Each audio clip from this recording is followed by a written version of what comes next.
Hey there, it's Nick. And it's Leah. Real quick thing before we get going, we are doing another live show. What are we? We sure are, Leah. And do we happen to be doing it where I live? That's true. Yes, we are going to Los Angeles. Yes, for once, Leah gets to stay in the comfort of her own bed, and I will fly in for this. I'm so excited. We are very excited to bring our live show to Los Angeles. And it's going to be on April 27th, a Sunday. We're going to do it at 4 p.m., which we thought Nick and I made a whole spreadsheet on different times and days that would be perfect for our audience. And this is what we came up with. This is what we came up with, so we hope you agree. And it's going to be at Dynasty Typewriter, which looks so cool. I absolutely love this. I love performing in this venue. I love being an audience member in this venue. I love the green room in this venue. I love everything about this venue. So we're very excited. So please come join us on Sunday, April 27th at Dynasty Typewriter in Los Angeles. And you can get all the details and tickets on our website, wereraisedbywolves.com. We can't wait to see you. Yes, can't wait.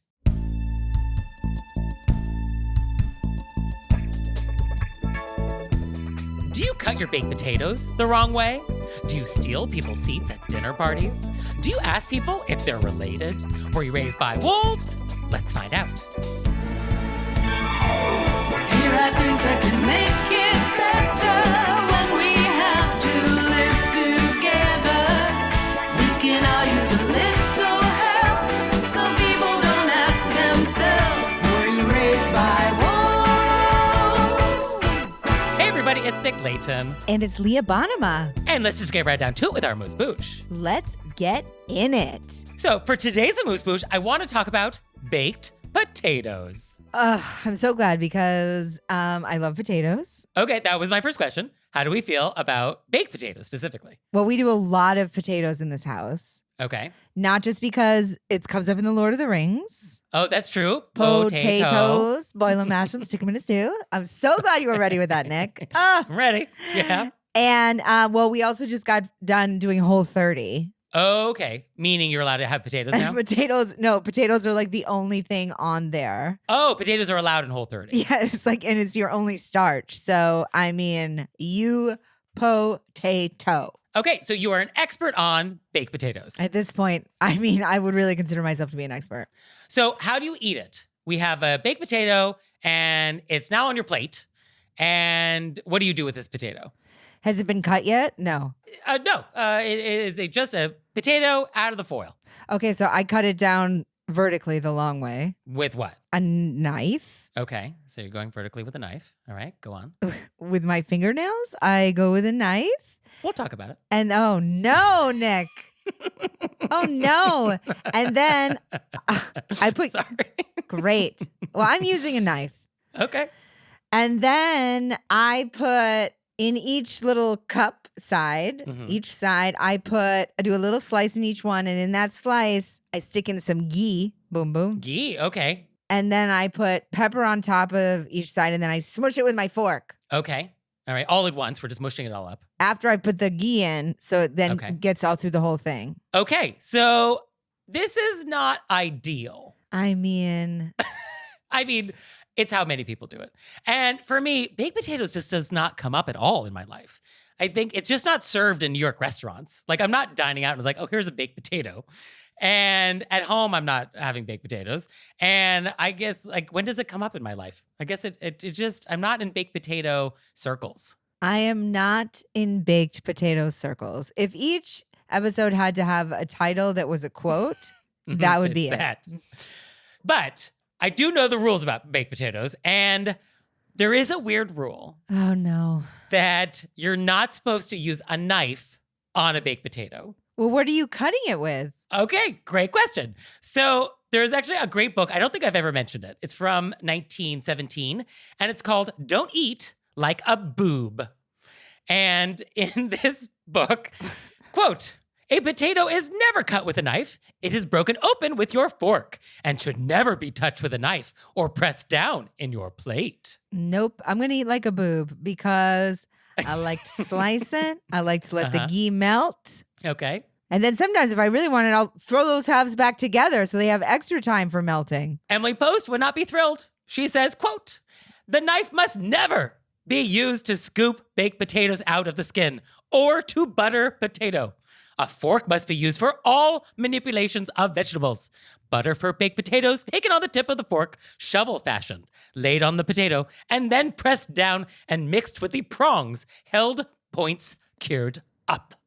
I feel like she's talking about a little baby potato that you mush with your fork. Not like a large potato. We're talking about baked potatoes here. No, I'm going to just say no. I'll do that with my little potatoes, but with my big potato, I'm slicing it open with a knife. Emily, not the first thing we've disagreed on. No, it's kind of a finger food in a weird way. And Amy Vanderbilt, she has weighed in on baked potatoes. She agrees with everybody, and she says that you hold the potato with your left hand, or in your case, your right hand, since you're left-handed, and then, quote, one explores its innards with the fork. So you're exploring innards. How are we holding a hot potato? It doesn't have to make sense, but that is what you're supposed to do. But it does have to make sense, Nick. And then regarding the mushing it all up all at once, Amy does have some thoughts on that. Hit me, Amy. She says, quote, except for a child, do not scoop out all the potato, set the skin aside, and mash the contents all at once with butter and seasoning. Well, I'm not taking it out. I eat the skin. I do it inside the skin. I think for Amy's purposes, unless you're a child, we're not doing that. Well, I think for Amy's purposes, I am a child. Okay, fair. That is a loophole. That is a valid loophole. Yes. So I think the question is, though, like, how did we get here? Why is this the rule? Because we agree. I admit, this is bonkers. We're holding hot potatoes. There's a whole expression in the English language about that. Yes, there is. Hot potato. So when we need wisdom, we turn to Miss Manners, Judith Martin, and she says, quote, baked potatoes confound those etiquetteers who like everything to make sense and claim that there's a logical reason, as opposed to tradition, which is always interesting, but seldom logical, for all table manners. And then she has this like funny aside where she says, Miss Manners, who revels in philosophic chaos, is not one of these. Philosophic chaos. She revels in it. I love that. I want to revel in philosophic chaos. I feel like that's a fun time. Oh, that's a real fun time. And so she continues, quote, one of their prime examples is the ban against using one's meat knife on fish or salad. The explanation being that meat knives have steel blades that would corrode from lemon or vinegar. Okay, but one is also banned from using one's meat or any other knife on potatoes. Why? Because so many people eat potatoes with lemon juice? One is just not supposed to. That's all.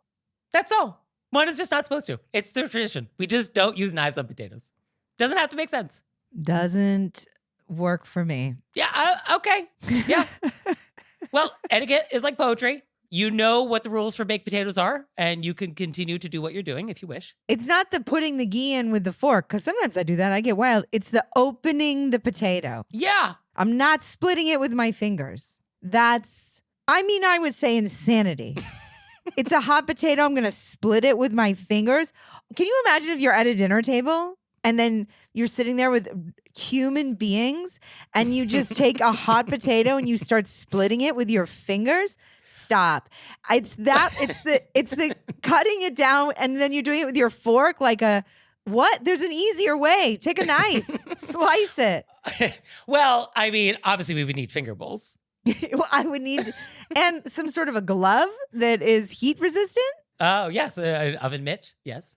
Well, luckily, baked potatoes are not typically served at formal meals. So, it does become a more casual operation. I will say, though, it does create a different texture of potato for you. It's like a little more fluffy. There's more angles. There's more surface area. And so there's more places for butter or paprika or other seasoning to cling to. And so I actually see a practical reason why maybe we want to do that, because it creates like more of a fluffiness. And so like that's better for flavor, I think, rather than a hard knife edge where you have slick surfaces that are too slick to grab onto stuff. You do the hard knife edge, and then when you which I mentioned, I put it and I messed around with my fork, then you re-get those things. Okay. All right. Yeah. I see what you're doing, Nick. And I'm just splitting a potato with a knife. Yeah. I feel like we should evolve this rule. I feel like maybe it's time to evolve this. I mean, I'm not like but I just feel as a potato eater, Yeah, you're not coming to this casually. You're not a novice. I'm not a novice. I have skin in the game. I have potato skin in the game. Yeah, you do. And I think, does it make your methods invalid? No. Maybe we'll call it a regional variation. Regional variation, or like I'm like a professional potato eater. Okay. And they are like doing it at parties. Right. They're just doing it on major holidays. Right. Yeah, that's true. Yeah. Okay. So your expertise is worth something here. Potatoes. Boil them, mash them, stick them in a stew. And don't use a knife.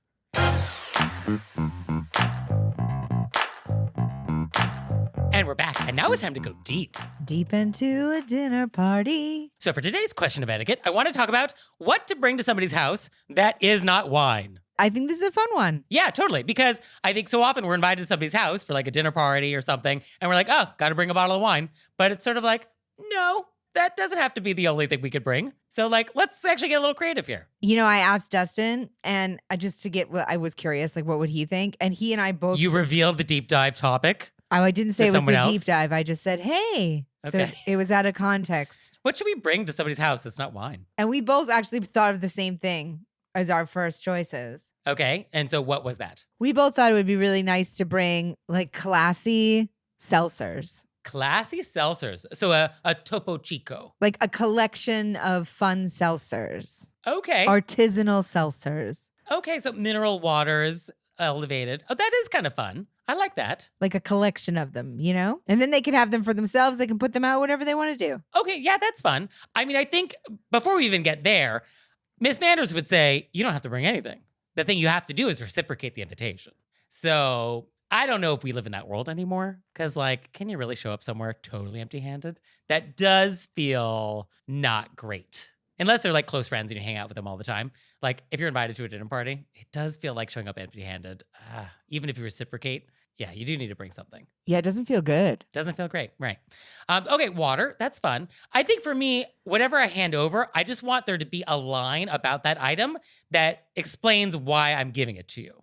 So here are my favorite waters. I thought this would be fun. You could do a private mineral water tasting sometime. And like one sentence, why I thought this was a thoughtful gift for you. And so whatever it is, as long as you can explain it, I think it actually makes it a good gift. I also think like if there's something you know about them that, you know, that they love and you just picked it up. Oh, well, that's the ultimate in thoughtfulness. I mean, the best gifts are the ones that are thoughtful and surprising, and the ones that make the person feel heard or seen. So like, oh, you heard me talking about my love of bird watching, or you noticed that I do XYZ in my car. And so because you were observant, then you thought of me and you thought this gift would be fun for me. And like, that's a great gift. Yes. So yeah, anything in that category. Yeah, for sure. I mean, that's a little trickier. I mean, that's hard to like pick up at like the Piggly Wiggly on the way over. But if you can nail it. Yeah, but they could be like, you know, they love to do our callback, a Bucky's fudge. And you're at a Bucky's and you go, oh, we're going over to Erin's next week. She loves a Bucky's fudge. Let's get some fudge. I'm in. Yeah, great. I also have a friend who always brought a baked good whenever we would go or she would come over. I loved it. She made it herself. Mm-hmm. So it was like full of love. Yeah, I think baked goods are always great, especially if it's a for later, for tomorrow.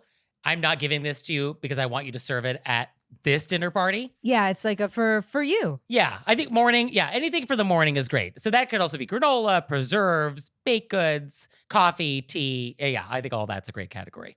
And then we have like things for the house. So I don't love things for the house because unless you know me very well, I don't necessarily want tea towels. I don't really want a candle. Like, do I want these things? I'll graciously accept them, but like, do I need to make room for this in my house right now?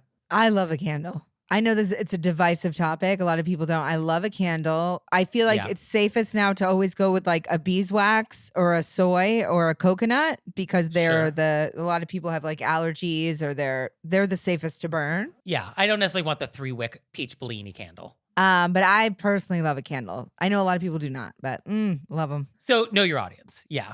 I mean, I think for me, the gifts that I prefer as a host are things that I can either use up, eat, or deposit. So Wow. So yeah, yeah. So can I cash that check, or like can I eat it, or like can I use it up? But like something that has to permanently live in my home. I'm less excited about that category. I see what you mean. I like that. A candle burns. A candle burns. Yeah, so that's good. Although I think if you knew me, you would know that I'm more of an incense person. Well, I would never bring you a candle, Nick. I'm saying. No, you know better. There are some candle people out there. Right. And then when it comes to incense, obviously I'm super picky. Like there's only one brand I like. And so unless you're in Kyoto picking that up, like what are we doing? Wow. I'm the worst. Other things I think are good. If your host has a pet, that is your go-to answer always. Just get something for their pet. I mean, that's lovely. Right? As a pet owner, can that ever go wrong? Like, is that ever not the move? Yeah, they love little toys. I mean, you may have a dog. If your friend's dog has a special diet. Right. Don't bring treats. Yeah, but like a little squeegee toy, fun new ball. Squeegee toy? Like I'm cleaning windows? Squeaky. Sorry. Oh, squeaky. I'm using those words interchangeably. Like a squeaker. Okay. Got it. Greta loves those. She goes wild. Yeah, so I think all of these are good things. I think things not to bring, anything that requires work. So we've talked about it before. Don't bring flowers that need to be like arranged. Like if it's not ready to roll, like don't do that. Plants are tricky. Not everybody wants plants. And not everybody wants the plant that you brought, even if they are into plants. So like plants is a little dicey. And then nothing that could come across as making a comment. So I brought you teeth whitener. Right? Here's a self-help book about not being a narcissist.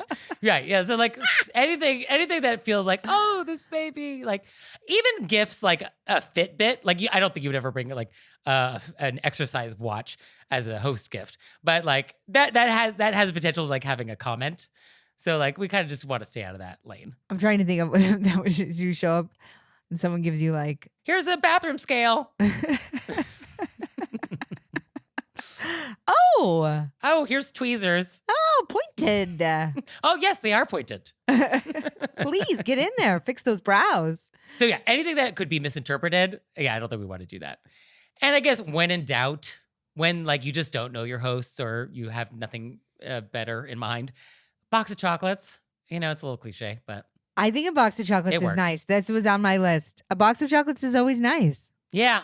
Yeah. And it doesn't have to be like a big one, you know, like a little box of 4 little jewels of just nibbly bits. You know, that's fine. Just a little something to be like, I appreciate being here. Thinking of you. I thought of you. Yeah. Yeah. And that's what that gesture is. Yeah. It's just like, oh, thank you for having me. Looking forward to the evening. So yeah, listeners, if you have any ideas of like fun things that you like bringing that is not wine, let us know. We would love to create like a master list of ideas for people just to have at the ready. Oh yeah, I love that idea. Yeah, this will be a resource. We'll put this on our website. I love that. This will be a resource. Yes, this is a resource. Yes, we're getting very servicey. So look for that. Fantastic. And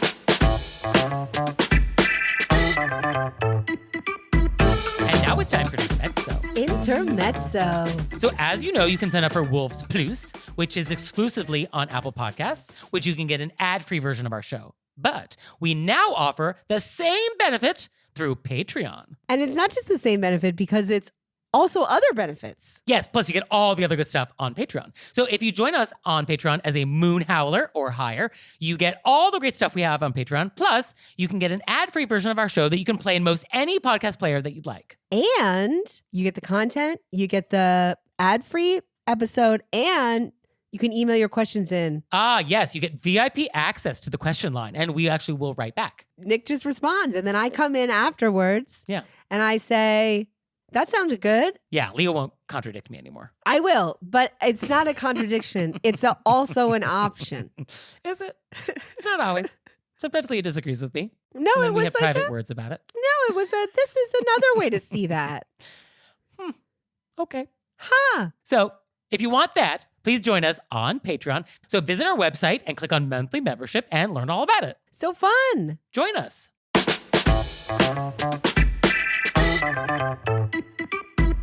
Hey, Leah.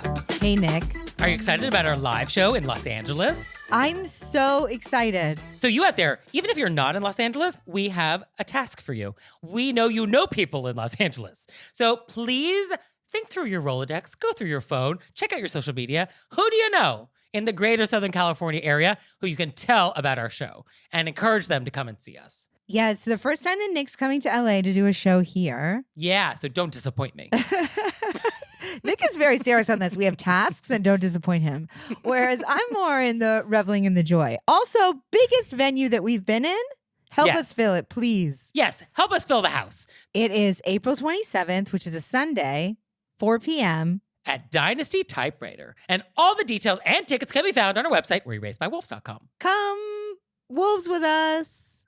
Ow! Nicholas Layton. That's never going to air. You better air that.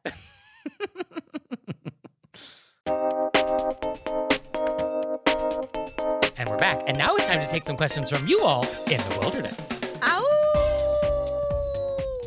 So our first question is, quote. Wait, really quick. What?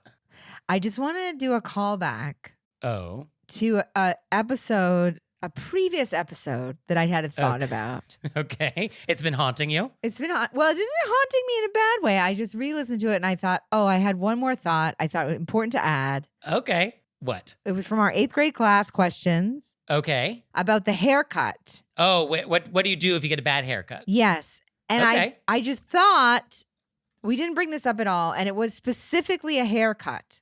But I just wanted to add that if it was actually a hair dye, Oh. I think do bring it up because they will fix it. Yes. Dye is definitely different than cut. Yes. So I went to a new person and I don't know, I really think she tried to get what I said. It's just that my idea of what color was and her idea of what color was were like different things. Well, you got to bring a Pantone book. I mean, we ended up pulling out all these things and went over, but she was more than happy. She was like, oh, I get it now. So it took a few, but we got it. And it was totally Okay. fine. Me being like, oh, this wasn't the version that I said it in a polite way. And she was like, oh, I get it. And then we worked it out and it wasn't, because they can fix dye. Most of the time. Right. And once your hair is cut off, it's cut off. But I just wanted to add that in case in case any of our 8th graders were getting their hair dyed and they were like, oh, I can't say anything. They've fixed. I mean, you can always say something, but they'll fix it. Okay. I love that this has been on your mind. I just wanted to bring it up because I had this was such a great opportunity for me because I wasn't happy with something, but I really felt the person tried. I brought it up. She wanted to do what I wanted and we figured it out. Clear communication. It can be done. It can be done. All right. So, to the wilderness then. Our first question is, quote, I recently attended a dinner party at a private event space. Cocktail time was outside on the patio, and then everyone was asked to go indoors for dinner, which was being served buffet style. Many of the chairs on the long main table had been claimed, so we headed to the smaller table. It was rectangle shaped and had 4 chairs on each side. One side had just 1 empty seat, and the other side had 3 empty adjacent seats. So my husband and I put our things down on that side, and he put his coat on the chair, and I put my coat on the chair, plus my purse and a glass of wine on the table. I've attached a diagram to make it easier to understand the layout. And thank you so much for sending a diagram. They did, yes. We went to the buffet, and when we returned, there was a woman sitting in the unclaimed seat on our side. But there was a guy sitting in my husband's seat, and my husband's coat had been moved to the empty seat across from the woman on the other side of the table. I said, what's happening? And the woman said, oh, well, I just wanted to sit next to my husband. I was speechless, but thinking, yeah, so did I. That's why we put our things down there. My husband, so as to not cause a scene, went and found another chair and put me at the head of the table on the side, so at least we could sit together. Then I had to make 2 trips to my old seat to transfer all of my things to my new seat. I'm looking at that woman and thinking, who does that? I also have to say, I had Leah's voice and inflection in my head as I was sitting there fuming. So my question is, what is the correct etiquette for saving seats at a casual dinner party? Were we wrong to put our things down before we had our food and were ready to sit? And do you think we handled what happened the right way, or was there something else we should have done? Who does that? Yeah. I mean, this woman, my needs come before yours. Also, are we touching people's things? We are touching people's things who clearly, everybody knows what the coat on chair symbol means here, what the purse and wine glass at this spot means. It's not like we don't know what that means. It's unbelievable. This woman's just like, well, I want to rearrange this so that I can have a seat next to my husband. And I'm moving your belongings. And I think actually what is most maddening is that this type of event, a dinner party at a communal table, our obligation as a guest is to socialize with the other guests. So now I'm at a table with these people and I don't want to be because these are bad people. And now I have to be nice to them. These are bad people. And like, what is my small talk? So tell me, Lisa, what other selfish things do you enjoy doing? Like, what is this conversation? Like, what is this conversation we're having? So, This gets a full like, wow. wow. Wow. So let's break it down. Is it okay to save a seat before you go up? Totally fine. In fact, in a buffet situation, that is what you do. That's what you do. You're not carrying your jacket and your bags and your drink up there? No, we get a seat and then we go and get the plate. So that's normal and expected. So nothing wrong there. The husband went and got an extra chair. And I'll post this diagram to our social media accounts and in the show notes so you can see. Basically, it's just like a long table and there's 4 seats on either side. And what the husband did is got an extra chair, a 9th chair, and put it on the short side of the rectangle where there was no place setting. And the husband turned a table for 8 into a table for 9. I don't love that. I don't love that. I see why we had to do it, but like, I don't love that. I have no problem with it. The other option is to push that lady physically out of the chair and be like, that's my chair. And I feel like the husband was taking the high road and making it work for everybody. Yes. I mean, I think the thing that could have been said is like, oh, I don't know if you saw my things. I also want to sit next to my husband. I'm sure we can find another place for you too. Oh, you want to get him up? I am tempted to start there. Okay. Yeah, like, oh, so sorry for any miscommunication. We had put these things down because we wanted to sit together, but like, let me help you find a new spot. And then just stand there and stare at them. Yeah, I think that's one way to go because we've decided we don't like these people now. Oh, yeah, we don't like these people. We do not like these people. So like, the damage is done. They're not on our Christmas card list now. And it's not going to get better. So if we have to sit with these people anyway, at least let me do it in my original chair. That's an option. Another idea is there was an empty seat across from this Lisa woman. And so we could have said, hey, would it be possible for your husband to sit across from you and ask one of the people to move? So they can sit across from each other, that's adjacent. And then, we can have our original seats. And that would avoid like adding this 9th chair at the table. So we could ask one of the people to like move around or shift down. So now we're asking another group of people to move. No, in the diagram, everybody else at the table would be fine. We're just asking the husband to move around the table across from his partner. Oh, the husband. Okay. Right. But that could have been something to ask for. Like, oh, would you mind?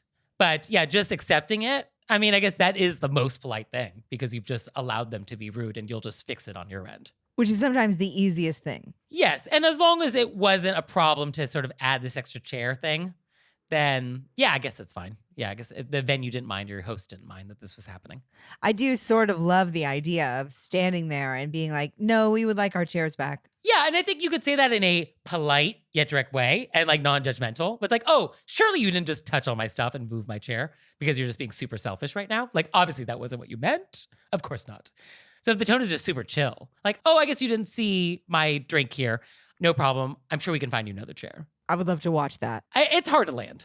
It's hard to land. I appreciate that. That's an advanced etiquette technique. Because also, the response that you might get back, it's hard to know how that's going to be received. A woman like this is not moving. That's true. She's already midway through her salad. She's moved your belongings. Yeah, she touched your stuff. She touched stuff. Yeah. Knew exactly what was happening and sat down and started eating. She's not moving. Yeah. So you're going to have to cause a scene. It's not going to be one thing. You're going to have to say another thing. And I think the question is, would you get a thrill out of that? Would that give you the strength to carry on after having such an etiquette crime committed to you? Mm-hmm. And if so, have at it. Yeah. Or is the easiest thing to do just to add another chair and be like, those people are the worst.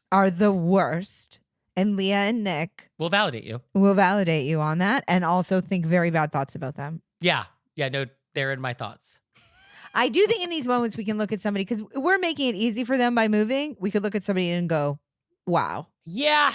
Yeah. I guess short of a wow, because I would want, as I'm going to pick up my stuff in 2 trips to move to my new chair, I would definitely want them to know that I don't approve.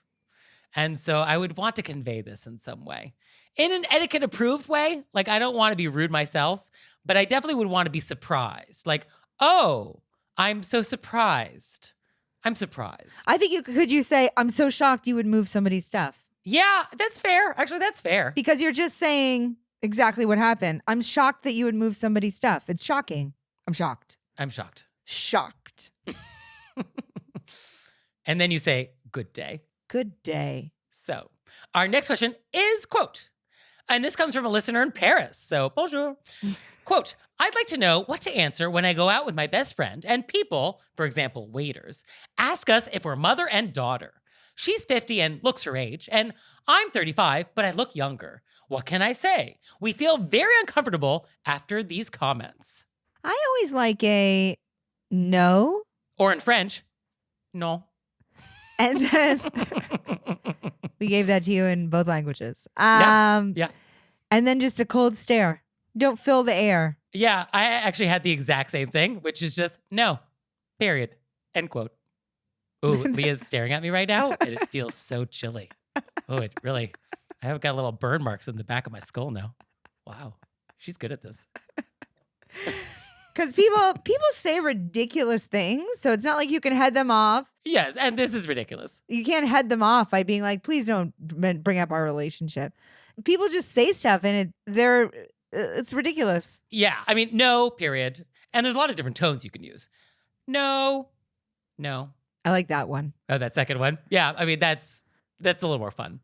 And you also don't have to answer the question, oh, so kind of you to ask, and leave it at that. Or you could always say, I find it so weird that people feel like they need to bring up how they think we know each other. Oh, we get that so often. Isn't it wild how people make assumptions and ask rude questions like that? Too far. No, I like that one. I was going to say I like that one. That's too far. That's not approved. You could just answer the question, which is like, no, we're just your friends. Yeah, but they don't like it. Yeah. I mean, you shouldn't ask this question because no good will come of this question. Also, why do you need to know? Why is this information important to you? Yeah, just stay away from it. Don't bring it up. Yeah, so no, period. Or no, period. I guess those are your two options. And I'm voting for B. Yeah, I think decide who you are that day. Or one of you can do one and one of you can do the other. The first could do no, and then the second go, no. Or you can just stare and not even say no. Okay, yeah, so practice your staring. I would just say no, and then with the second no that Nick was doing, and then maybe they'll learn for next time not to do that to somebody else. Or puzzled look? How about puzzled look? I like puzzled look and then a no. Oh, okay, puzzled look. I'm thinking about it like, oh, what a weird question. No. Yeah, I like that. That's the best. Yeah, because that registers some displeasure with the question. Yeah. Which I think we want to convey, which is like, oh, how odd. I think it more than registers displeasure, it also registers like, it's not even just that I don't like the question. It's also, I think, how odd of you. How odd of you to have had those words come out of your face. How weird. Curious. And not weird in a good way. Yes, not in a good way. No. No. No. We'll have the brie, please. So thank you for these great questions. And you out there, do you have questions for us about anything? Let us know. Let us know through our website, wereraisedbywolves.com, or you can leave us a voicemail or send us a text message, 267-CALL RBW. You're the perfect blend of elegance and style, and your ride should be no different. The 2024 Hyundai Sonata Hybrid meets all your needs, from business to brunch and everywhere in between. With head-turning details like a sleek front end, plus stylish interior, and an available 12.3-inch digital instrument cluster and seamless tech integration. Okay, Hyundai. Visit HyundaiUSA.com to learn more about the new 2024 Hyundai Sonata Hybrid. Spring is here, and you can now get almost anything you need for your sunny days delivered with Uber Eats. What do we mean by almost? Well, you can't get a well-groomed lawn delivered, but you can get a chicken parmesan delivered. A cabana? That's a no. But a banana? That's a yes. A nice tan? Sorry, nope. But a box fan? Happily, yes. A day of sunshine? No. A box of fine wines? Yes. Uber Eats can definitely get you that. Get almost anything delivered with Uber Eats. Order now. Alcohol in select markets. Product availability may vary by region. See app for details. And we're back. And now it's time to play a game we like to call Vent or Repent. Vent or repent. Which is our opportunity to vent about some bad etiquette experience we had recently, or we can repent for some etiquette faux pas we've committed. So, Leah, would you like to vent or repent? You know what, Nick? I don't actually. You know how I was running dry for a while? Oh, is the reservoir full? The dam has broken. Okay.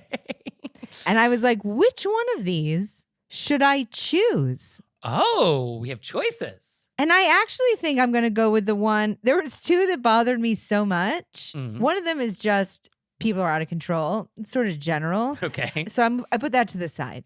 And then two of them, one of them is just insanity. And then I think the third one is the one I'm going to go with. All right, bring it. Give it to me. You actually know this story. Oh, okay. Well, tell it again.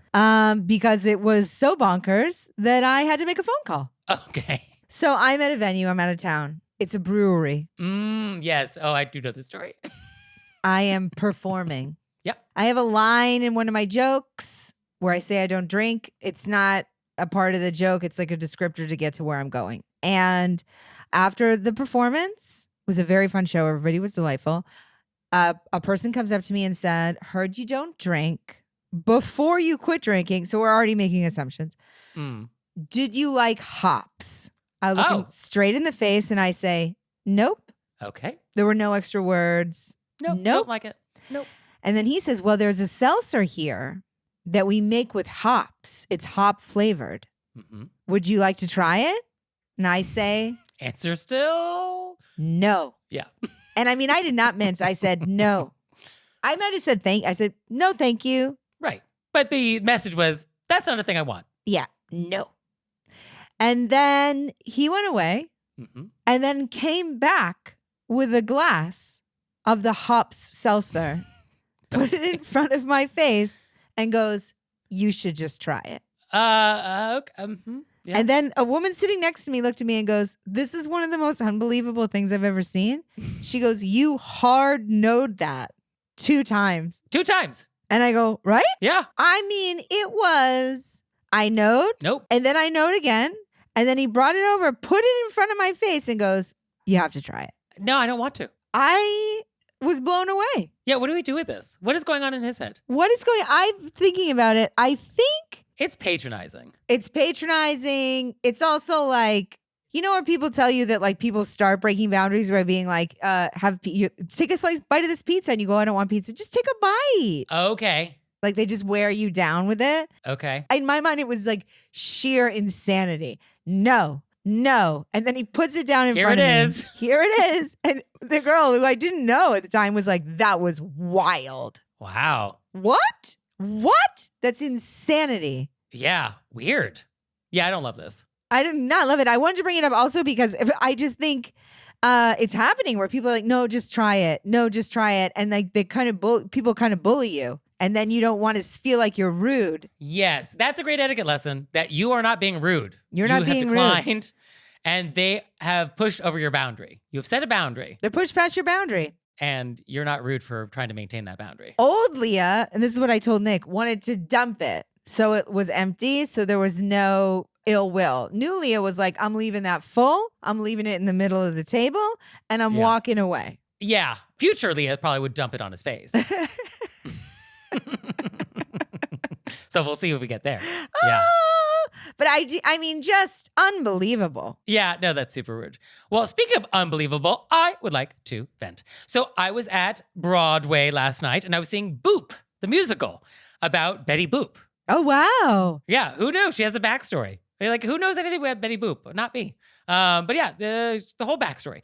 A fun production. They do very cool things with like how they handle the world in black and white and color. So some very cute like production things. So I am about to enjoy the show, and the show begins. Great dance number, and when you know it, the people in the seat behind me arrive late. And because a lot of Broadway theaters are very nice, they do allow people to like get to their seats while a number's happening. They do not make them wait until like an applause break. And it's like, okay, but it's sort of like, we all were on time.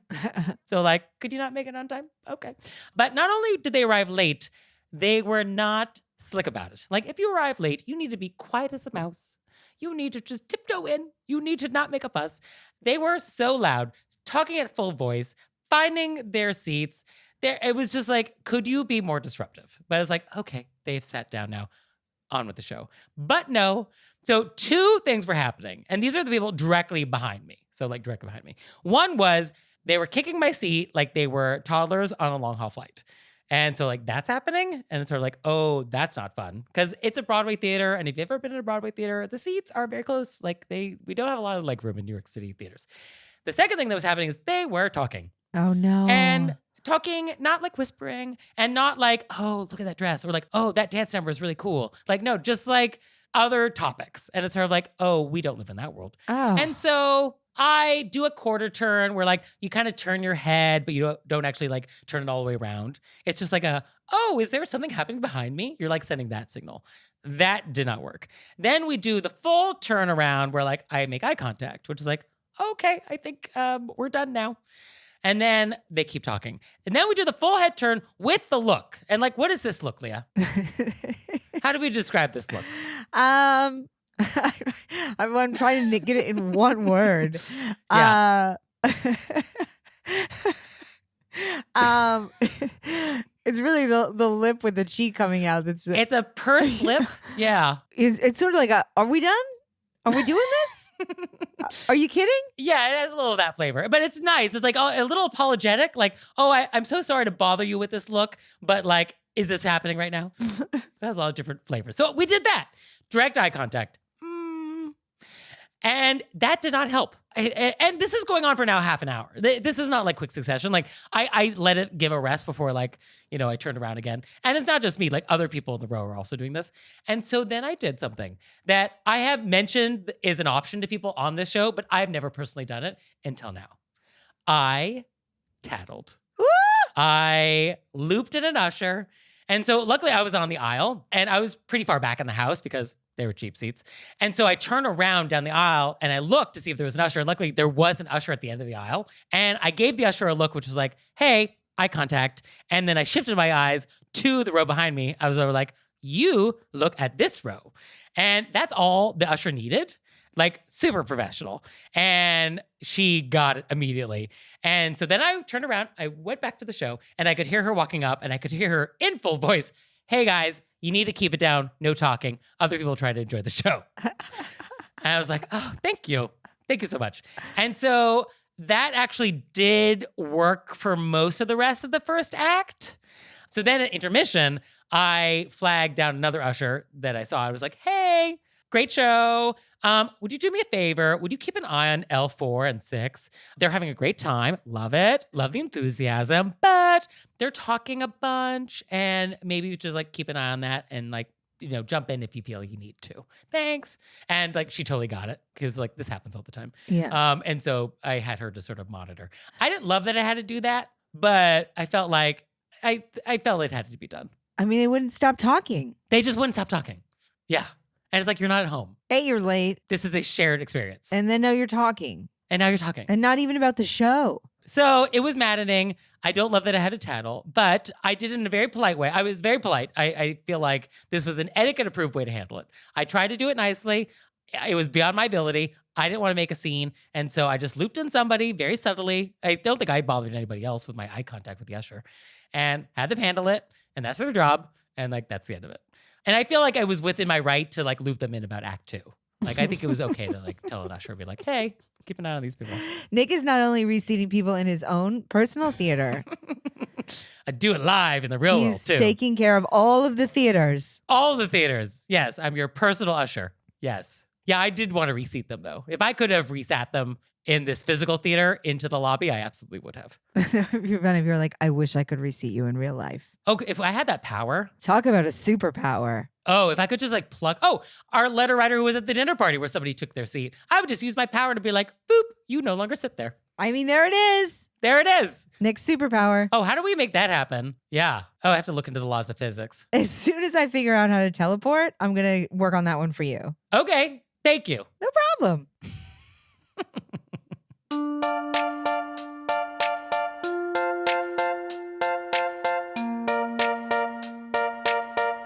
So, Leah, what have you learned? Well, I learned that there's some really crazy ideas out there about how we're supposed to be eating potatoes. No knives. No knives on our baked potatoes. Sorry. Don't eat like a boob. Also, apparently, if you want to go commit some crimes and lose your fingerprints, I guess just work on opening. How'd you lose your fingerprints? Are you criminal? No, I open hot potatoes. Okay. No, I eat potatoes correctly. It's the perfect crime. And I learned that you don't like seltzer with hops. Oh, I don't like it.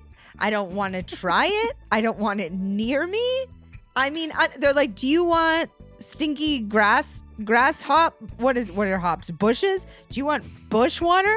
No, I don't want Sparkling your bush water. Do you want your sparkling bush water? No, I don't want it. Also, if I don't drink, I probably don't want something drinking adjacent. You insane person. Well, thank you, Leah. Thank you, Nick.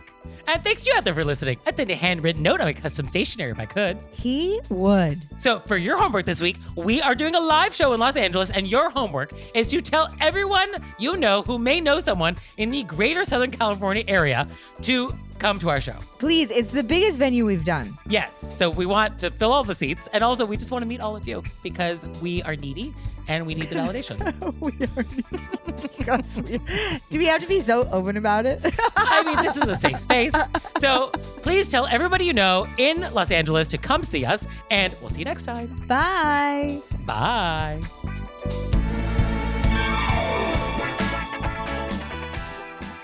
All right, Leah, it's time for Cordials of Kindness, the part of the show that you make us do, but I only give you 30 seconds to do it. Ready, set, go. Well, we're going over 30 seconds, Nick. Again? Oh, we're going to have Yes. to take this out of your annual allotment.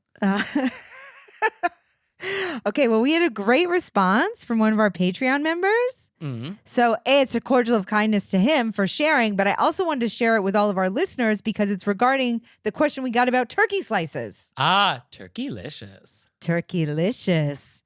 And I thought, how great. Like, we have so many amazing listeners and everybody has so much knowledge that I think it's so great we get to share.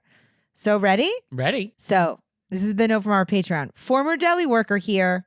The key to keep the cost the same or pretty close when ordering a specific number of slices is to keep the thickness of the slice the same. Most slicers do this by numbers. Our slicers had numbers from 1 to 10. 10 was almost an inch thick. That's a Whoa. thick piece of meat right there. So you would say, I would like 12 slices of turkey on a number 3 slice, please. To be fair, there may be some variability in the size of the slice. Our turkey breasts were a little like footballs and could give smaller, more circular slices if cut from top to bottom and bigger, more oval slices if sliced from side to side. We also had multiple types of turkey breasts with some less expensive. I liked this information.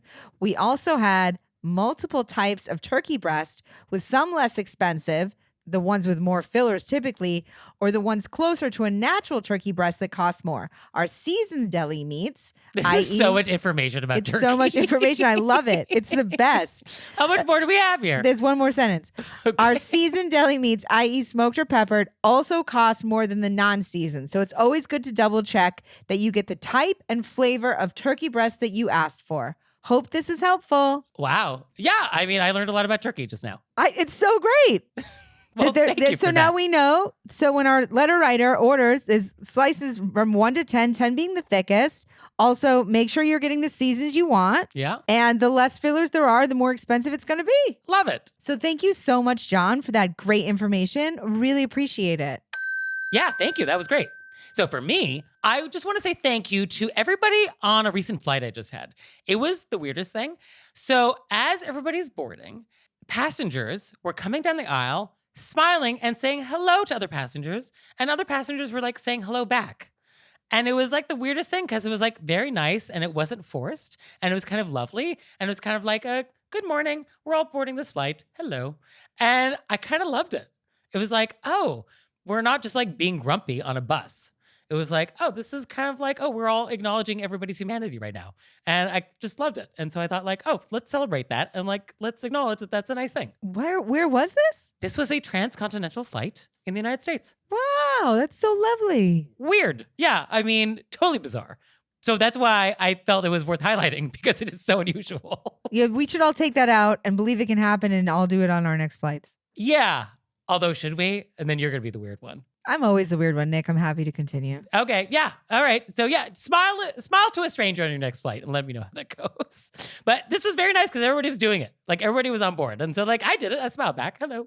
Isn't there a commercial that goes, smile, it's contagious? Look at me. I'm smiling back. So thank you, passengers. Lovely. Oh, Leah, one more thing. What? Have you signed up for Patreon yet? I have. Me too. You out there, have you signed up for Patreon yet? No? Well, go to our website, wereraisedbywolves.com, click on monthly membership, check it out, because we would really appreciate it if you'd support our show. We love your support. We would. So please do that, and we'll see you next time. Bye. Bye.